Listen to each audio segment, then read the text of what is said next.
Praise the lord. హల్లెలూయా. దేవుని పరిశుద్ధమైన నామానికి స్తుతి కలుగునుగాక. ఆమెన్. ఉదయకాలపు మన్నానే ఈ కార్యక్రమాన్ని చూస్తున్న మీ అందరికీ ప్రభు పేరిట వందనాలు తెలియచేస్తూ ఉన్నాం. పరిశుద్ధ గ్రంథంలో నుంచి ఒక వాక్య భాగాన్ని మనం ధ్యానం చేసుకుందాం. యోహాను సువార్త 21వ అధ్యాయం 15వ వచనాన్ని మనం చదువుకుందాం.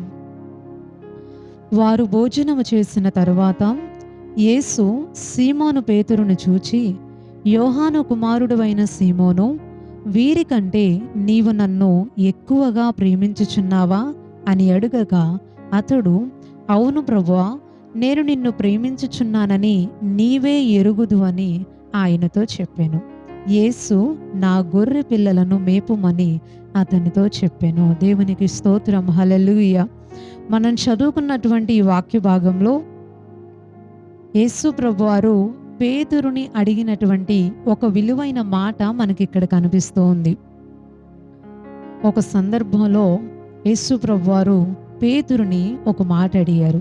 ఏమని అంటే, పేతురుతో పాటు కొద్దిమంది శిష్యులు ఉన్నారు. వాళ్ళ ముందు దేవుడు పేతురుని అడుగుతున్నాడు, వీరికంటే నీవు నన్ను ఎక్కువగా ప్రేమించుచున్నావా? దేవునికి స్తోత్రం. హల్లెలూయా. వీరికంటే నీవు నన్ను ఎక్కువగా ప్రేమించుచున్నావా? ప్రేమ, ఈ పదం దగ్గర ఒక్క నిమిషం మనం ఆగి ఆలోచిస్తే, ఈ భూమి మీద ప్రతి ఒక్కరి మధ్యలో కూడా ప్రేమ అనేది ఉంటూ ఉంటుంది. భార్యాభర్త అయినా, అక్క చెల్లెళ్ళైనా, అన్నదమ్ములైనా, స్నేహితులైనా, శ్రేయోభిలాషలైనా, ఇరుగు పొరుగు వారైనా, ఎవరైనా సరే అందరి మధ్యలో మంచి ప్రేమ బంధం అనేది ఖచ్చితంగా మనం కలిగి ఉంటాం. అయితే దేవుడు ఇక్కడ పేతురుని ఏమడుగుతున్నాడు అంటే, వీరికంటే నీవు నన్ను ఎక్కువగా ప్రేమిస్తున్నావా? మనుషుల మధ్యలో ప్రేమ ఖచ్చితంగా ఉంటుంది. అయితే దేవుని పిల్లలమైనటువంటి మనము ఏం కలిగి ఉండాలి అంటే, దేవుడు మన నుంచి ఏం ఆశిస్తాడు అంటే, మన చుట్టూ ఉన్నటువంటి ఈ మనుషులందరికంటే, మనము ప్రేమగా చూసుకునేటటువంటి వ్యక్తులందరికంటే, మనము ప్రేమగా ఎంచుకునేటటువంటి వాటన్నిటికంటే కూడా దేవునినే ఎక్కువగా ప్రేమించాలి అని దేవుడు కోరుకుంటాడు. దేవునికి స్తోత్రం. హల్లెలూయా.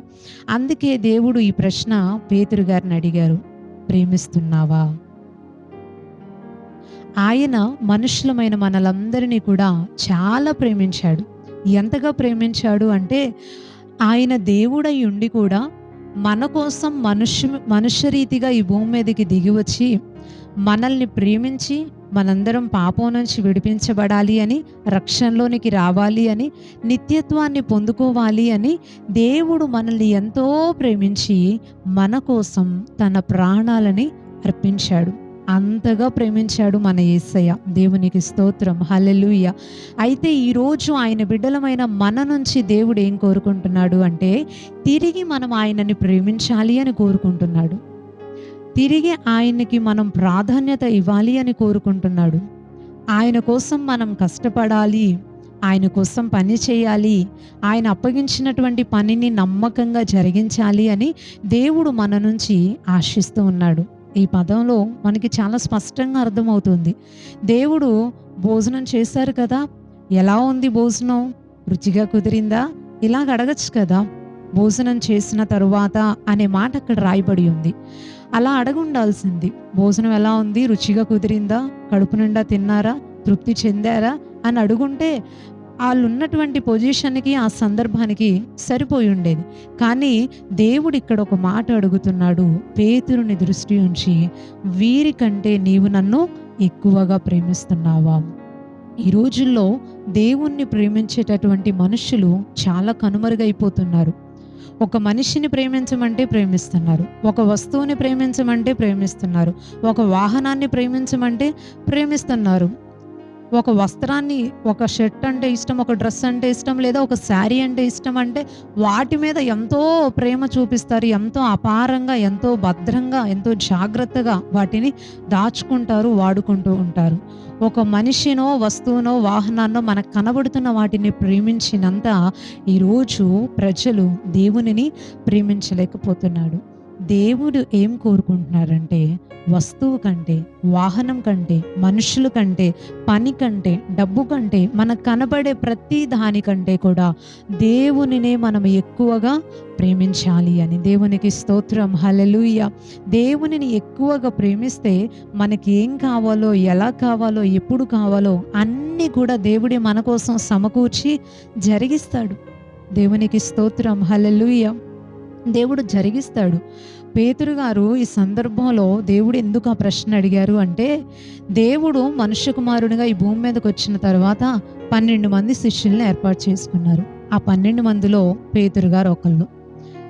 వాళ్ళు యేసు ప్రభు శిలువ మరణం పొందిన తర్వాత సేవ పరిచర్యలో ముందుకి కొనసాగాల్సిన దానికి బదులుగా వాళ్ళు యేసు తిరిగి లేచిన తర్వాత ఇంక యేసయ్య మాతో ఎలాగూ లేడు కదా, మేము ఎలాగా ఇంకా ఈ ప్రయాణాన్ని కొనసాగిస్తాం, ఇక మేము తినాలి అంటే, మా యొక్క రోజుల్ని గడపాలి అంటే, మా కడుపు నిండాలి అంటే మేము కష్టపడాలి.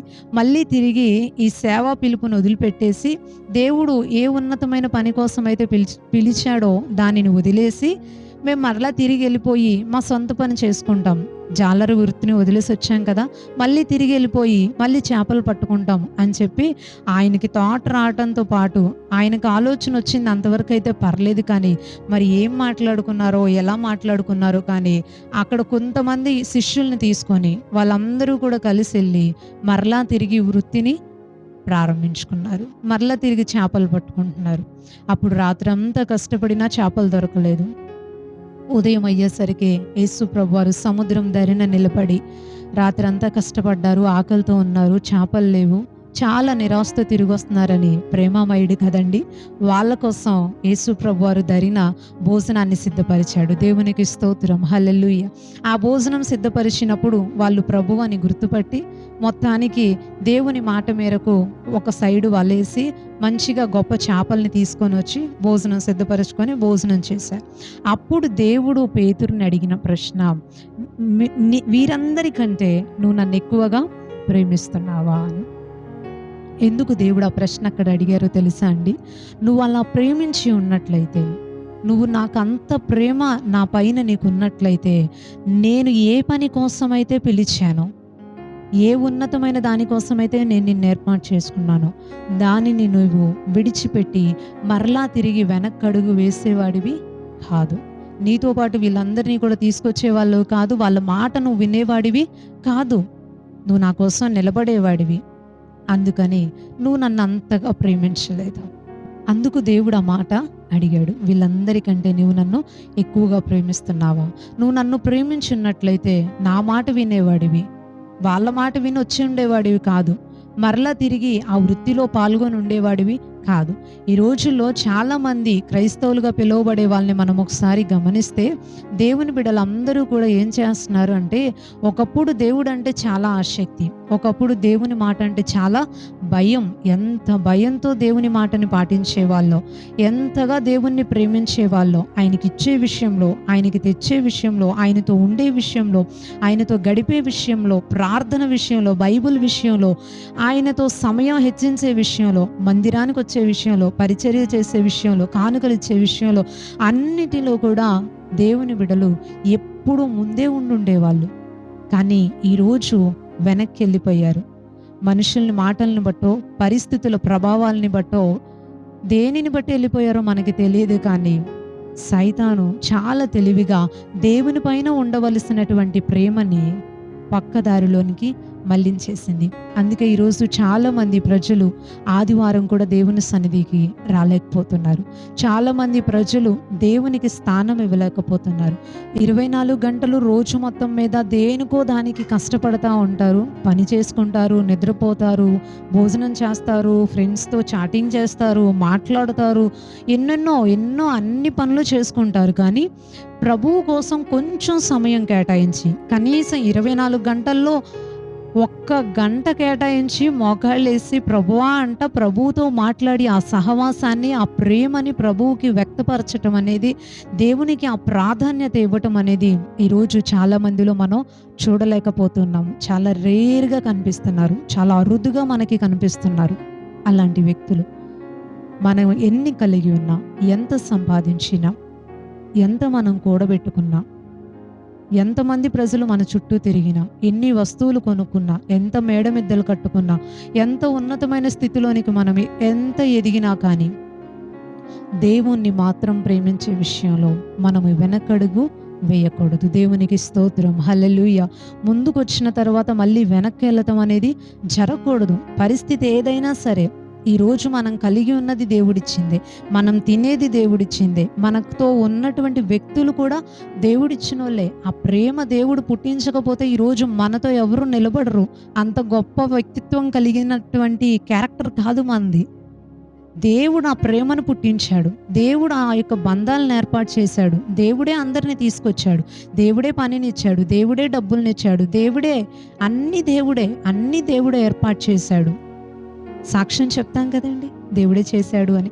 అన్ని దేవుడే చేస్తాడు. కానీ మనము ఒకానొక పొజిషన్లోనికి వచ్చిన తర్వాత, ఉన్నతమైన స్థితిలోకి వచ్చాక ఈరోజు దేవుణ్ణి మర్చిపోయే ప్రజలు ఎంతమంది కనపడట్లేదు. ఆదివారాలు కూడా, ప్రాముఖ్యమైన రోజులు కూడా ప్రభు పాదాల దగ్గరికి రాలేకపోతూ ఉన్నారు. పూర్తిగా దేవుణ్ణి విడిచిపెట్టి పని డబ్బు అంటూ లోకంలో పడి చాలామంది తిరుగుతూ ఉన్నారు. ఈరోజు దేవుని మాటలు వింటున్న ప్రియ దేవుని బిడ్డ, ఒక మంచి మాట మిమ్మల్ని అడగాలనుకుంటున్నాను. మీకు కలిగి ఉన్న దాని అంతటికంటే, మీతో ఉన్నటువంటి వ్యక్తులందరికంటే, మీకు కలిగి ఉన్న డబ్బులు, పేరు, ప్రఖ్యాతులు, ఘనతలు, గుర్తింపులు ఇలాంటి వాటన్నిటికంటే ఎక్కువగా దేవునిని ప్రేమించగలుగుతున్నారా? పరిశుద్ధ గ్రంథంలో దేవుడే స్వయంగా ఓ మాట చెప్పాడు మత్తయి సువార్తలో.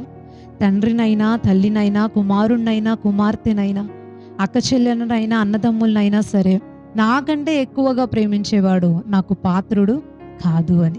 అంటే నాకు సంబంధించిన వ్యక్తి కాదు. మనము ప్రేమించాలి, ప్రేమ కలిగి ఉండాలి, అందరితో ప్రేమ బంధాలు మనకి ఉండాలి. కానీ మన జీవితంలో మాత్రం దేవుడే ప్రథమంగా ఉండాలి. దేవునినే ఎక్కువగా ప్రేమించాలి. దేవునికి స్తోత్రం, హల్లెలూయా.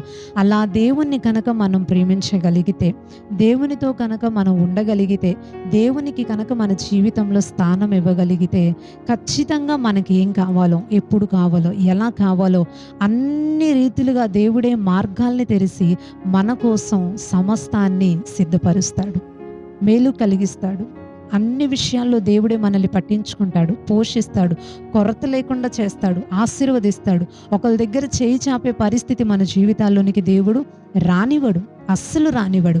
ఈరోజు ఏదైతే వెనకపడిపోతున్నామో, ఏదైతే నష్టపోతున్నామో, ఏదైతే ఇబ్బందుల్లోనికి, బాధల్లోనికి మనం వెళ్ళిపోతున్నామో, దేవుణ్ణి ప్రథమంగా చేసుకుంటే, దేవునిని ఎక్కువగా ప్రేమిస్తే అదేది కూడా మన జీవితంలో ఉండదు. సంతోషమే ఉంటుంది, సమాధానమే ఉంటుంది, సమృద్ధే ఉంటుంది, దైవ దీవెనే ఉంటుంది. దేవుడు పట్టించుకున్నప్పుడు కలిగే ఆనందం మనం కష్టపడి కూడబెట్టుకున్నప్పుడు కూడా కలగదండి. దేవుడు అంతగా మన విషయాల్లో స్పందిస్తాడు, పట్టించుకుంటాడు, పోషిస్తాడు. దేవునిని ఎక్కువగా ప్రేమిద్దాం. ఆయన ద్వారా వచ్చే దీవెనలు మనందరం కూడా కలిసి అనుభవిద్దాం. దైవాశీస్సులు అందరికీ ఉండునుగాక. ఆమేన్. ఒక చిన్న ప్రార్థన చేసుకుందాం. పరిశుద్ధుడు అయిన తండ్రి, ప్రేమ కలిగిన ప్రభువా, ఈ ఉదయకాల సమయం నీ సన్నిధిలో ప్రార్థిస్తూ ఉన్నాం. అందరికంటే, అన్నిటికంటే నిన్ను ఎక్కువగా ప్రేమించాలి అని నీ లేఖనాల్లో నుంచి మీరు మాతో మాట్లాడినందుకు నీకు వందనాలు. ఈరోజు మేము ఏదైతే మా జీవితంలో కలిగి ఉన్నామో, ఎవరినైతే కలిగి ఉన్నామో అదంతా కూడా నువ్వు మాకు ఇచ్చిందేనయ్యా. దానిని బట్టి ఎప్పుడు మా జీవితంలో నిన్ను ప్రేమించే విషయంలో వెనకబడిపోయే వారిగా మేము ఉండకూడదు. నిండు మనస్సుతో మా జీవితం ముగించబడేంత వరకు నిన్నే ప్రథమంగా చేసుకొని నిన్నే ప్రేమించే వారిగా ఉండటానికి మీరు మాకు సహాయం చేయండి. ఈ ఉదయకాలపు దీవెనలతో ప్రతి ఒక్కరిని దీవించండి. ఎంతమంది అయితే ఈ ప్రార్థనలో ఏకీభవిస్తూ నిన్ను ప్రేమిస్తామయ్యా, మమ్మల్ని దీవించండి, మరలా తిరిగి మాకు సహాయం చేయండి అని ఆశతో ప్రార్థిస్తున్నారు, వారందరికీ మీ సహాయాన్ని అనుగ్రహించమని ప్రార్థిస్తున్నాం. ఈ ఉదయకాలపు దీవెనలతో దీవించి ఈరోజు పనులకు వెళ్ళే వాళ్ళందరికీ మీ సహాయాన్ని దయచేయండి. స్కూల్కి, కాలేజెస్కి వెళ్తున్న వారందరికీ నీ సన్నిధిని తోడుగా ఉంచండి. నీ క్షేమాన్ని దయచేయండి. నీ ద్వారా కలిగే శాంతి, సమాధానాలు, ఐక్యత, ప్రేమల్ని మీరు అనుగ్రహించమని, నిండారులుగా దీవించి ఉన్నతమైన స్థితిలోనికి ప్రతి ఒక్కరిని మీరు నడిపించమని కోరుకుంటూ, నజరేయుడును శక్తి కలిగిన యేసుక్రీస్తు వారి శ్రేష్టమైన నామంలో ఈ ప్రార్థన అడిగి వేడుకుంటున్నాం పరమ తండ్రి. ఆమెన్. ఆమెన్. అందరికీ ప్రైజ్ ది లార్డ్ అండి. మరలా తిరిగి రేపు ఉదయకాల సమయం ఉదయకాలపు మన్నా అనే ఇదే కార్యక్రమంలో పాల్గొని దేవుని మాటలు విని దీవించబడదాం.